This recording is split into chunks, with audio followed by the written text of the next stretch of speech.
que será caminar junto a ti.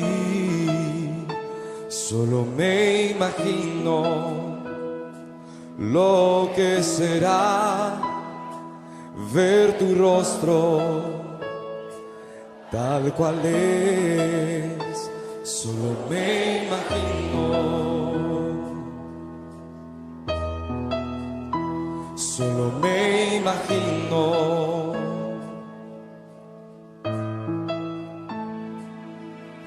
Rodeado de tu gloria, que sentirá mi corazón.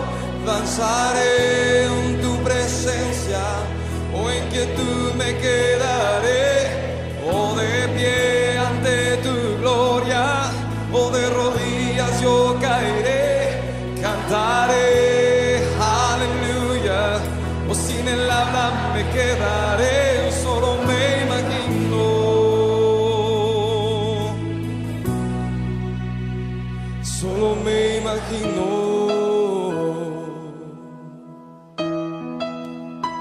Solo me imagino, ese día vendrá y me encuentre yo de pie frente a Dios. Solo me imagino cuando adorar será lo que haga por la eternidad. Solo me imagino,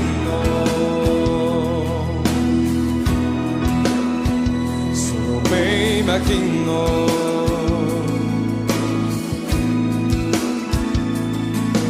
Rodeado de tu gloria, que sentirá mi corazón.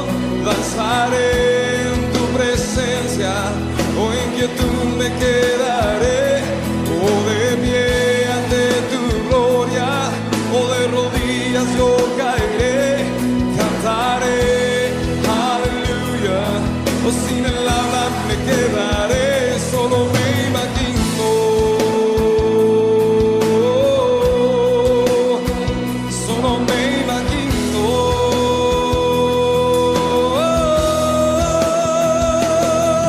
Rodeado de tu gloria, que sentirá mi corazón.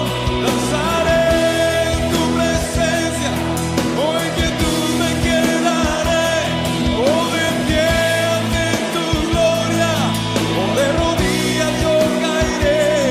Cantaré, aleluya, o sin el habla me quedaré. Solo me imagino, solo me imagino.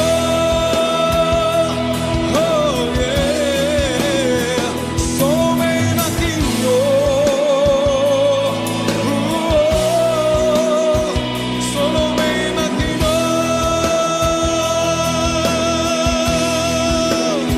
solo me imagino, solo me imagino, solo me imagino cuando adorar será lo que haga por la eternidad.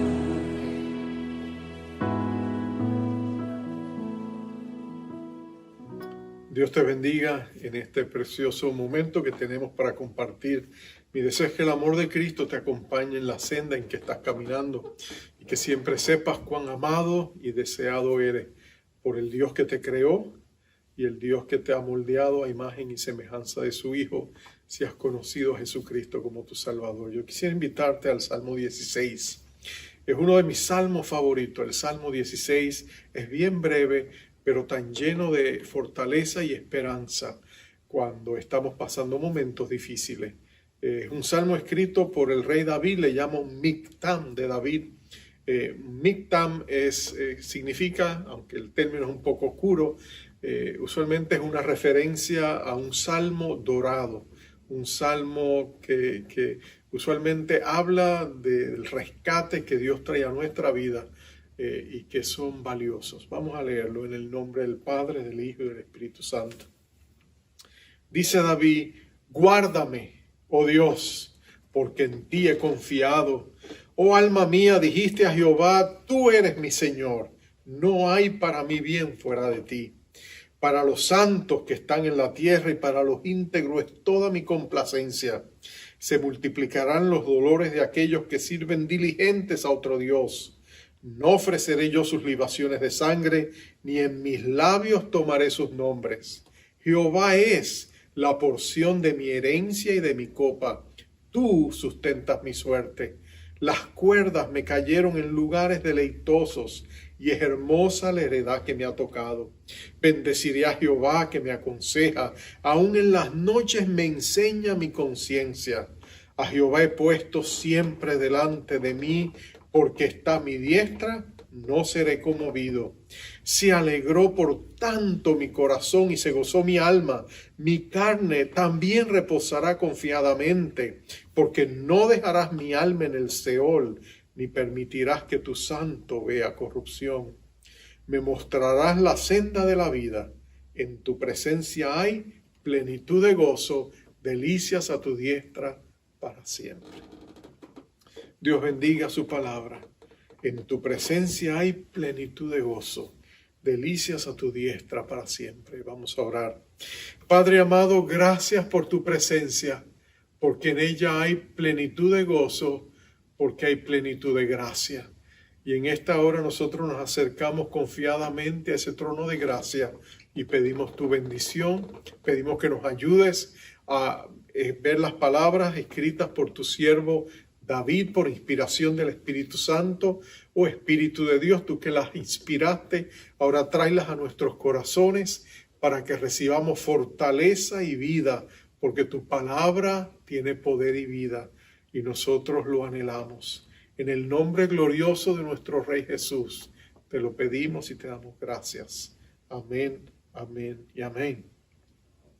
Hace unos años atrás salió un artículo sobre los osos polares.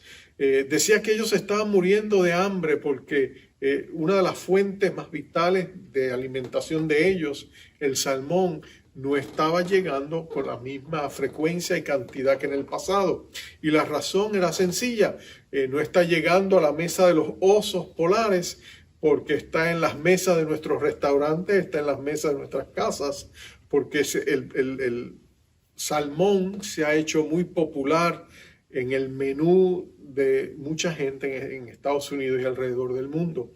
Así que los pobres osos polares pues no tienen todo el pescado que nosotros nos comemos. La gente a veces quiere comer saludable, quiere comer su salmón y por supuesto lo hacen. Pero antes de que el salmón se hubiese convertido en un plato de gourmet para muchas personas, el interés de aquel entonces, antes del salmón, era el famoso bacalao. En inglés le llaman el codfish. Y ustedes saben que el bacalao se pesca en la parte norte del Atlántico, donde están las grandes colonias del bacalao. Desde allá se van a pescar y se traían a la costa este de Estados Unidos y de ahí se distribuía a todo el resto de la nación hasta la costa oeste.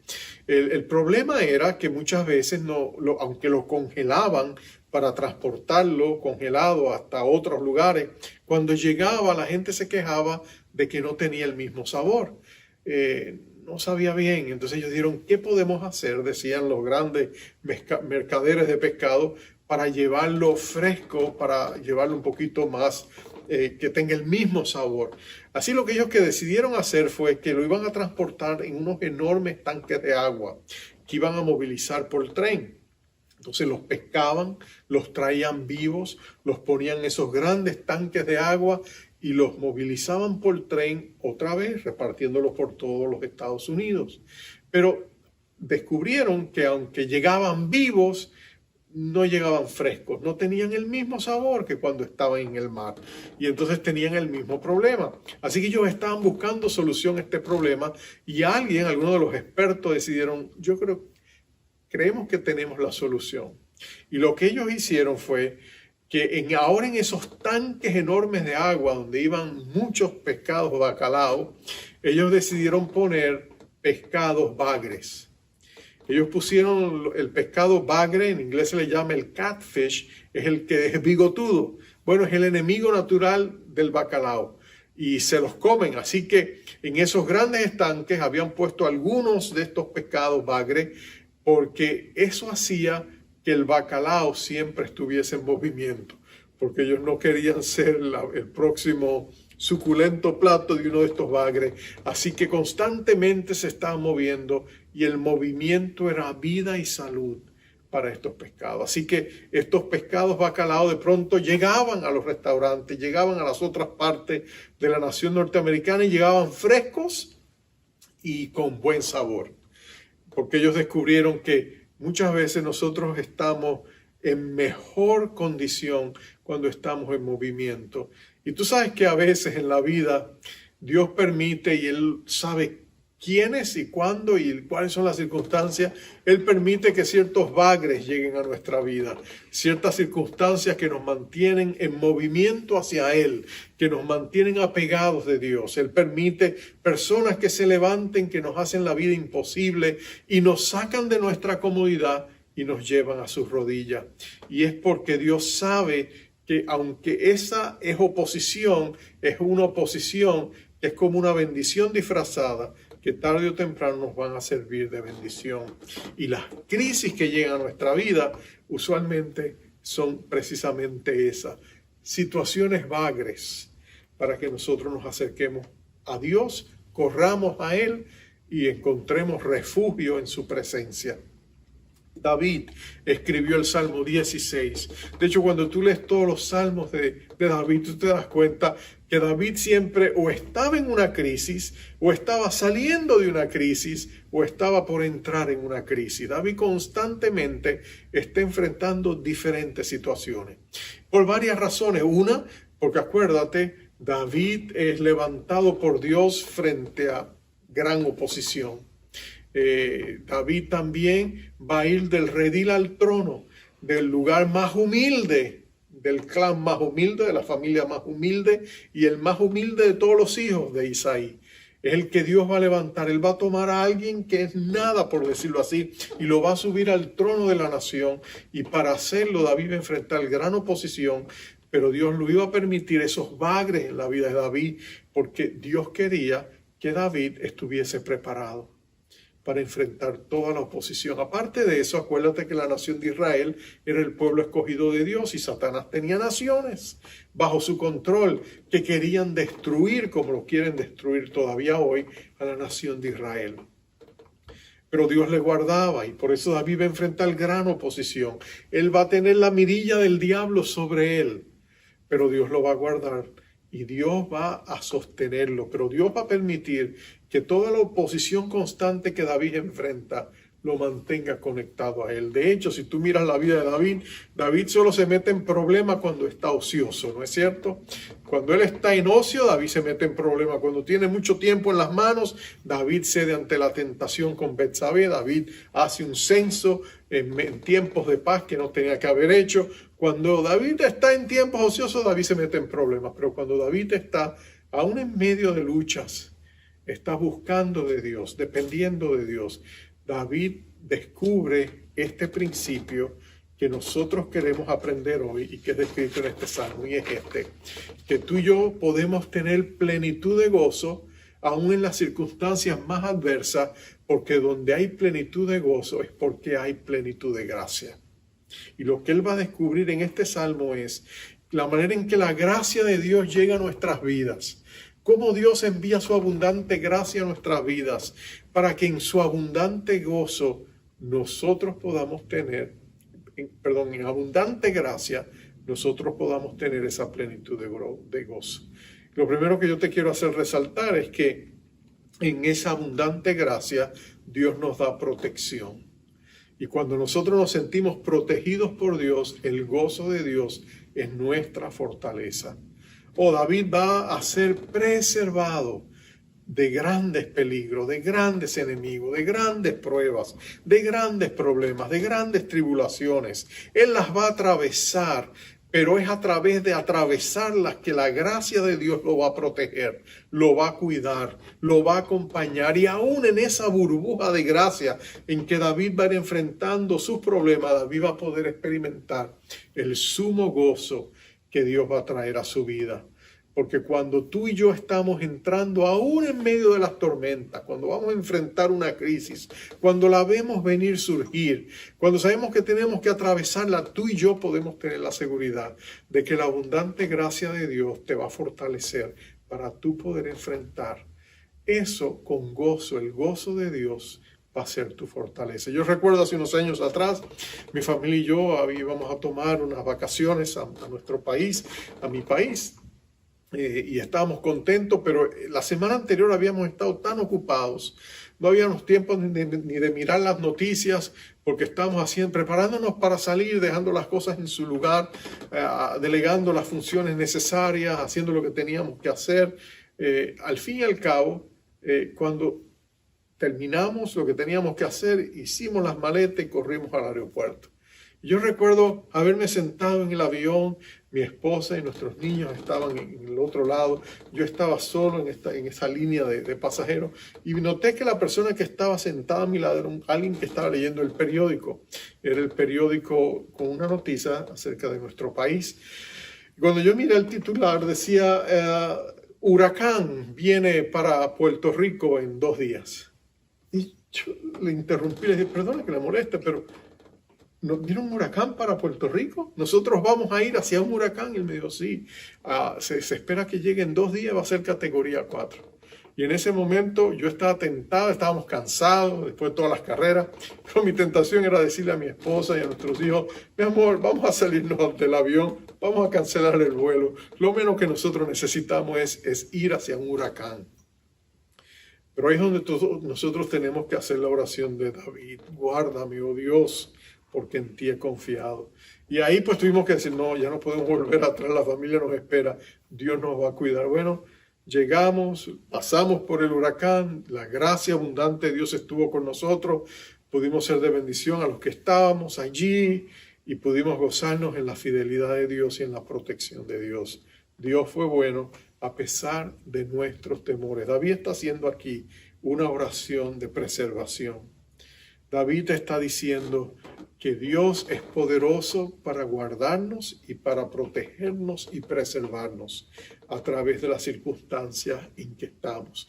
Dios es poderoso para preservarte a ti en medio de un mundo, en medio de circunstancias, en medio de ataques externos o internos que tú puedas tener. Dios puede protegerte y preservarte frente a las maquinaciones del diablo. No importa las crisis que puedan venir, Dios puede preservarnos. Él es todopoderoso.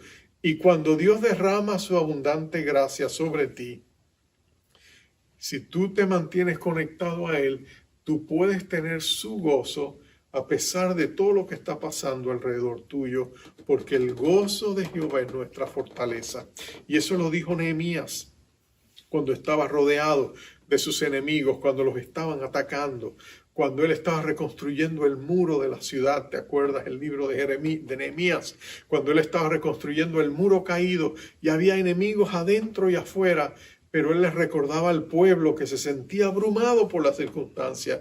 Él le decía, sean valientes, recuerden, el gozo del Señor es nuestra fortaleza. Pero cuando tú sigues leyendo el Salmo, tú te das cuenta de que muchas veces nosotros decimos, sí, pero cuando estamos angustiados, cuando estamos luchando con nosotros mismos, cuando sentimos el peso de la vergüenza, de la culpabilidad, ¿cómo es posible que podamos tener gozo? Y ahí es donde yo te refiero al verso 2, donde David dice, oh alma mía, David se habla a sí mismo y dice, oh alma mía, dijiste a Jehová, tú eres mi Señor, no hay para mí bien fuera de ti.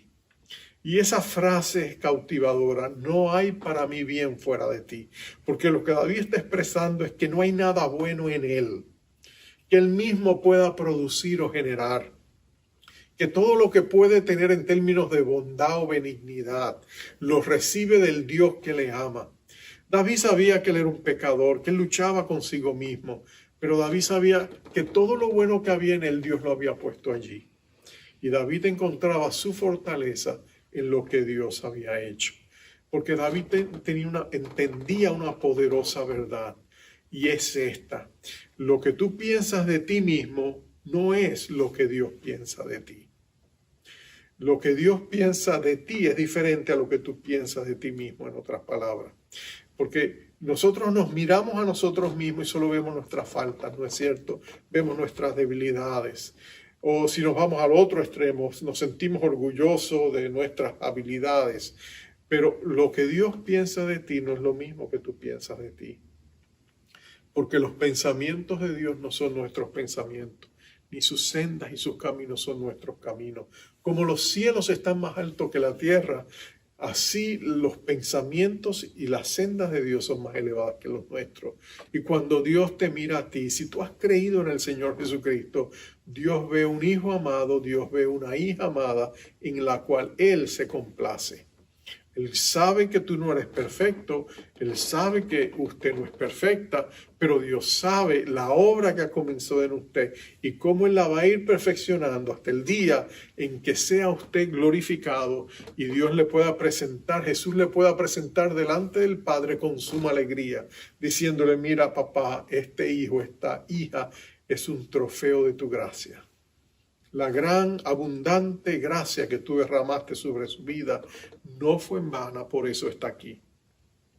Y por eso Él dice: para los santos que están en la tierra, para los íntegros, es toda mi complacencia.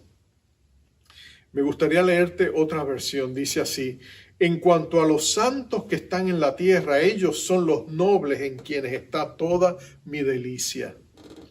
Tú sabes que David él mismo se llamaba, y lo menciona en el Salmo, él sabía que la santidad era un regalo de Dios, era una obra de Dios en la vida nuestra, y que él, como los hijos de Dios, también era santo. Tú sabes que la palabra que se traduce santo en el Nuevo Testamento sencillamente quiere decir escogido.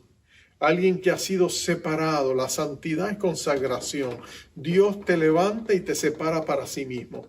Los instrumentos que se usaban en el templo eran santos porque habían sido separados y consagrados solamente al uso exclusivo de allí. Y Dios de igual manera te ha sacado del mundo, te ha transferido del reino de la oscuridad, te ha traído al reino de su admirable luz. Y Dios te ha escogido para que seas su hijo, para que seas su hija, porque tú pusiste tu fe en el Señor Jesucristo que murió por ti. Y cuando Dios te mira a ti, te ves revestido de la rectitud, de la justicia que Dios ha puesto en tu corazón. Así que Dios se complace de ti. Dios no está enojado contigo. Dios no quiere condenarte. Dios quiere seguirte transformando a imagen y semejanza de Jesucristo. Tú eres un tizón arrebatado del fuego, como dijo el Señor de su siervo Josué, el sumo sacerdote, en Zacarías 3. Cuando el diablo se levantaba contra él y lo acusaba y le decía, y él estaba vestido de ropas viles, pero aún así Dios no lo condena. Dios dice: cámbienle los vestidos, denle ropa de gala. Es la persona que yo he escogido. Y allí le da grandes promesas a Josué. Y no solamente eso, lo reviste. Y Dios piensa de igual manera de ti. Y esa es una manera en que Dios nos protege. En su abundante gracia hay una gran protección. Y por eso nosotros podemos decir: Señor, sabemos que en nosotros no hay nada bueno, pero tú has derramado tu abundante gracia en nuestras vidas y por ella podemos venir y seguir viniendo al trono de tu gracia, donde recibimos misericordia, gracia en el oportuno socorro. Lo otro precioso de recibir la gracia de Dios es que no solamente nos ayuda en esta vida, nos prepara para la vida que está por venir. Y David va a decir: en su gracia Dios nos ha dado una herencia. David era el menor de sus hermanos, del clan más pequeño, de la tribu más pequeña, la tribu de Judá, de Belén, y el menor de toda su familia. David no se esperaba que recibiera herencia de sus padres. Usualmente el hijo primogénito recibía 2/3 partes y los demás recibían pocas porciones, pero ya el menor de todos no recibía nada. David no está esperando una herencia de sus padres, pero mira lo que él dice. Él dice: Jehová es la porción de mi herencia y de mi copa. Tú sustentas mi suerte, las cuerdas me cayeron en lugares deleitosos y es hermosa la heredad que me ha tocado. David está haciendo una alusión al tiempo cuando la nación de Israel se repartieron las propiedades, las herencias de las diferentes tribus en el tiempo de Josué. Cuando ellos conquistan la tierra prometida, ellos fueron asignados áreas donde las tribus morarían y ellos pusieron cuerdas para determinar los límites de una tribu a la otra hasta que se establecieran las fronteras y los centros de separación oficiales. Y por eso David dice que las cuerdas, esas cuerdas de heredad, cayeron en lindos lugares, en lugares donde él se deleitaba. Me cayeron en lugares deleitosos. En otras palabras, Señor, me encanta la heredad que tú me has dado. Donde tú me has dado para vivir, Señor, de verdad me llena de gozo. David está gozoso por lo que Dios le ha dado. Ahora, David salió, tú lo sabes, del redil al trono. David era un pequeño y humilde pastor de ovejas en Belén. Y tú sabes que desde allí Dios envió a su siervo Samuel que lo ungiera para que David fuera el ungido de Dios, el futuro rey de la nación. Ahora, esa es una historia que de verdad pareciera algo escrito según la tradición del sueño americano, ¿no? De la persona que llega a este país con nada y logre el éxito y logra obtener todo lo que anhela en una tierra de libertad y de oportunidad. Bueno, pero déjame decirte, lo que David recibe es mucho más glorioso que lo que el sueño americano puede darnos. Porque la herencia de David no solamente es material, la herencia de David es espiritual. Dios lo escogió a él, el más pequeño de todos, para glorificarse en la vida de David. Y por eso David podía glorificar a Dios sabiendo de que Dios le había bendecido con una herencia espiritual. De hecho, Dios le había dado a David la promesa de que así como David había tenido el anhelo de hacerle a Jehová una casa de adoración, un templo donde adorar, y cuando Dios le dijo que no edificara el templo, David aún así levantó el tabernáculo de David, un tiempo donde por 24 horas al día, 365 días al año se adoraba a Dios. Y él estableció el orden de los levitas, de los músicos, y en ese tabernáculo de David se adoraba. Él no edificó el templo, pero él levantó el tabernáculo de David. Y Dios le dijo, David, por cuanto tú quisiste levantar mi casa, yo voy a edificar una casa para ti. Y Dios en los cielos le preparó a David lo que yo imagino será un palacio. Porque si Dios lo hizo, tiene que ser bueno, ¿no es cierto? Tiene que ser maravilloso el lugar donde David mora en los cielos, porque Dios le preparó un lugar para él. Bueno, Dios también ha preparado lugar para nosotros aquí en el futuro. Dios nos ha provisto lo que necesitamos, pero la herencia celestial que nos espera será mucho más glorioso. Jesús le dijo a sus discípulos, voy pues a prepararos un lugar para que donde yo esté vosotros también estéis. Y no hay duda en mi corazón de que el gran carpintero de Nazaret, el todopoderoso Dios, nuestro Rey Jesús, ha estado preparando la mansión y la residencia de cada uno de sus siervos, para que cuando vayamos al cielo descubramos la riqueza que ojo no ha visto ni oído ha escuchado, ni se ha concebido en el corazón del hombre lo que Dios ha preparado a los que le aman. Y cuando tú y yo vayamos al cielo vamos a descubrir que lo que Dios ha preparado para nosotros es maravilloso, es indescriptible. Porque hemos sido bendecidos con toda bendición espiritual en los lugares celestiales en Cristo Jesús.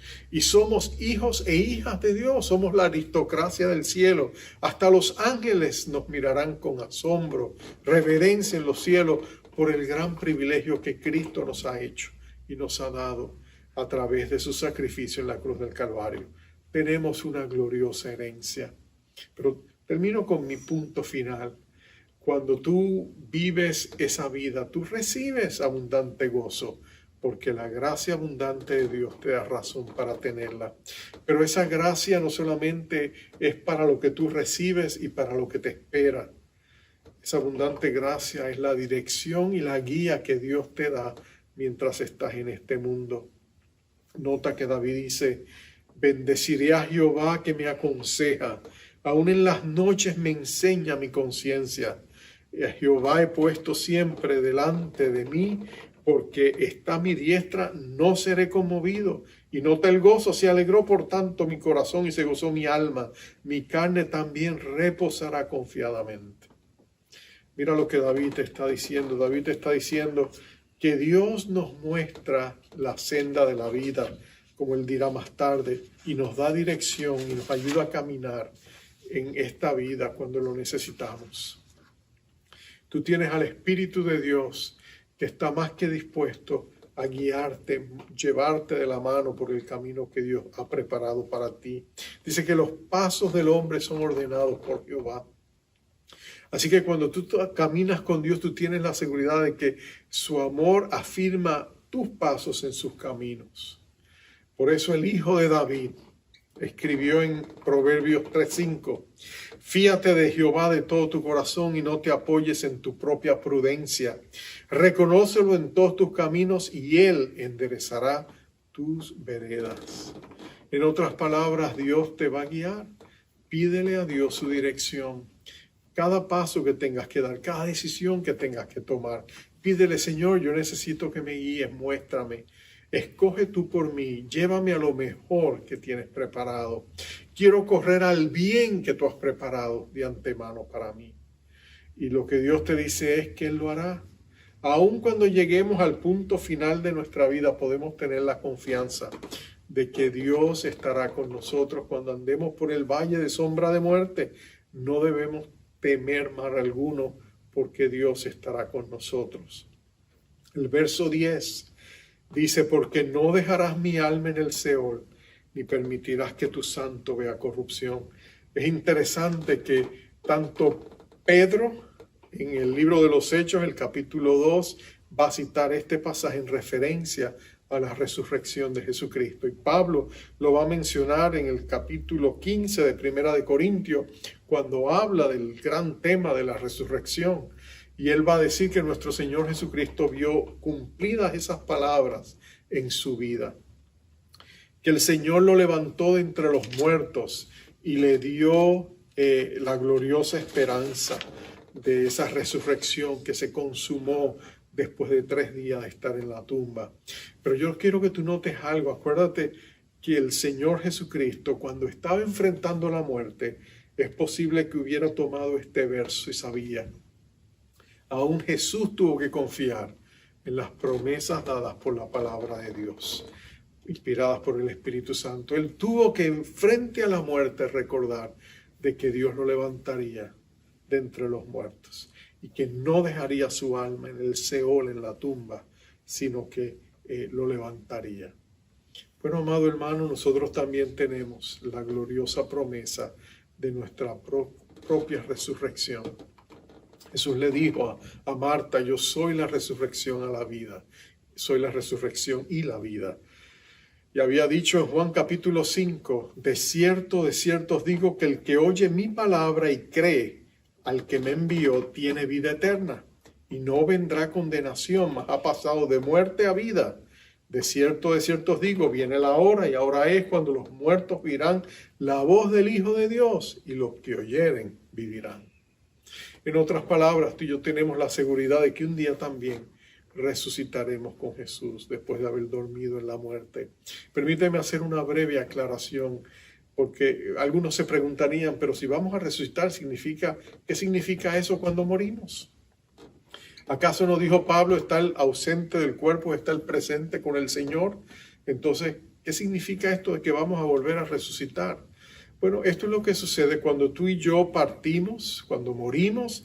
Dios nos viene a buscar. Jesús dijo, volveré a vosotros.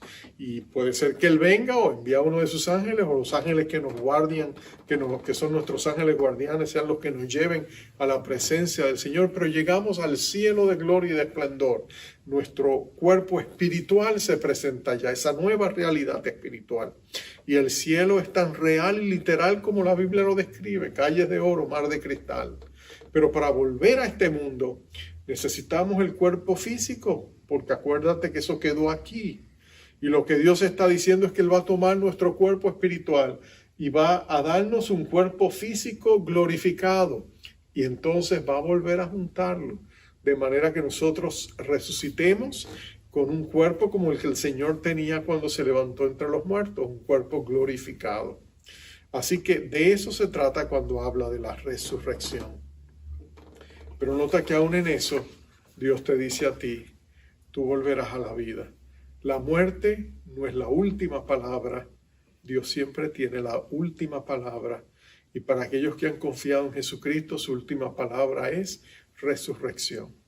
Y si Dios pudo tomar un puñado de polvo y darle forma y luego soplar y hacer un hombre y darle aliento de vida, Dios sin duda puede tomar lo que haya quedado de ti, haya sido polvo o cenizas, Dios puede volverles a dar vida. Nada es imposible para Dios.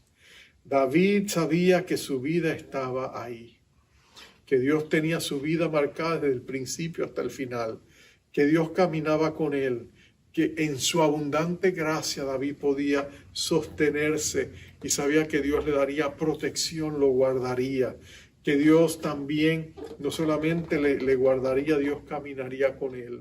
Dios le daría esa abundante gracia para enfrentar las diferentes pruebas que él tuviera, los bagres que vinieran a su vida, Dios los enfrentaría y no harían otra cosa sino que bendecirlos hasta el día en que nos llevará a su presencia.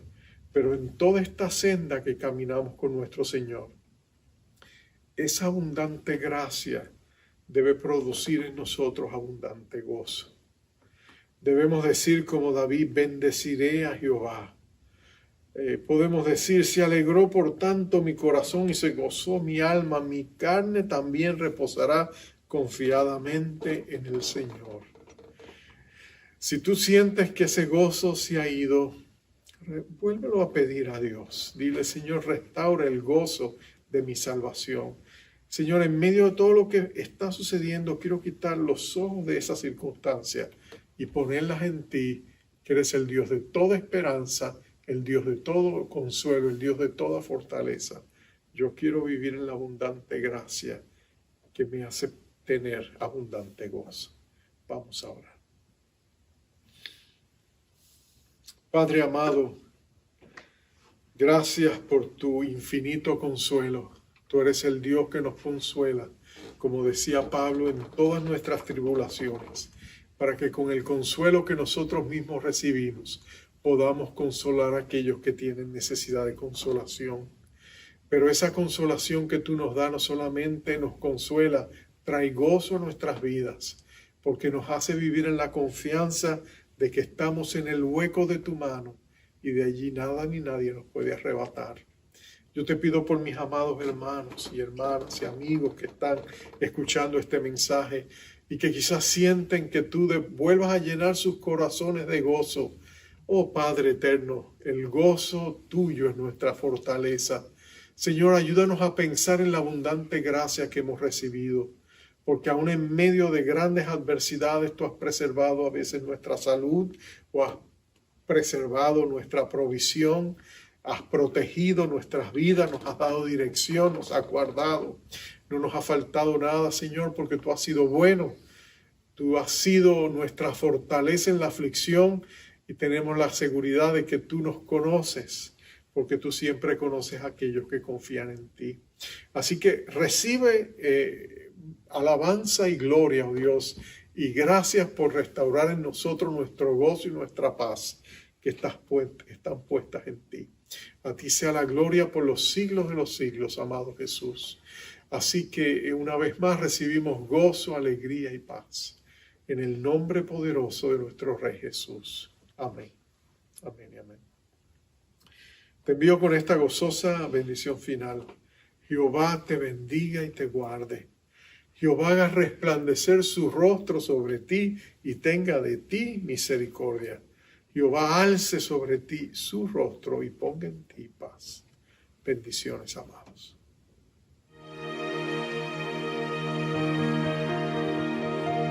Cuando estoy triste y mi alma está cansada, El corazón siente desfallecer.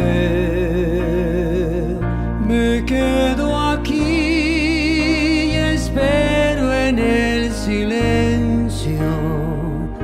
En un momento vienes tú por mí. Cuando estoy triste y mi alma está cansada, el corazón siente desfallecer. Me quedo aquí y espero en el silencio. En un momento vienes tú por mí. Tú me levantas sobre las montañas. Tú me levantas en la tempestad. Fuerte soy si estoy sobre tus hombros. Tú me levantas cada día más.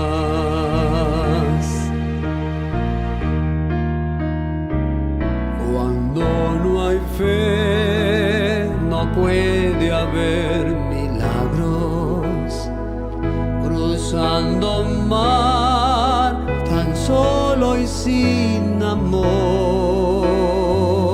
Cuando pensé que mi alma había muerto, llegaste tú como la luz del sol. Tú me levantas sobre las montañas. Tú me levantas en la tempestad. Fuerte soy si estoy sobre tus hombros. Tú me levantas cada día más.